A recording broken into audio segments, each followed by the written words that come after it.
సమూయేలు కథ. ప్రాచీన ఇశ్రాయేలు దేశంలో హన్నా అనే ఒక మహిళ సంతానం లేని బాధతో దేవుని ప్రార్థించింది. ఆమె మనస్ఫూర్తిగా ప్రార్థిస్తూ, దేవా, నీవు నాకు ఓ కుమారుడిని ఇచ్చినైతే అతనిని నీ సేవకునిగా అర్పిస్తానని ప్రతిజ్ఞ చేసింది. దేవుడు ఆమె ప్రార్థనను ఆలకించాడు. కొంతకాలం తరువాత ఆమెకు ఒక కుమారుడిని దయచేస్తాడు.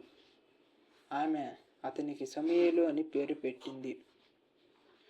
సమూయేలు కొద్దిపాటి వయసులోనే దేవుని ఆలయంలో సేవ చేయడానికి తీసుకెళ్ళబడ్డాడు. ఏలీ అనే యాజకుని వద్ద సమూయేలు దేవుని గురించి నేర్చుకుంటూ పెరిగాడు. ఒక రాత్రి దేవుడు సమూయేలు పేరు పిలిచాడు.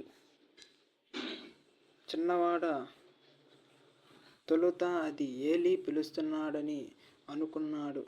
కానీ ఏలీ అతనికి తెలియజేశాడు, ఇది దేవుని స్వరం.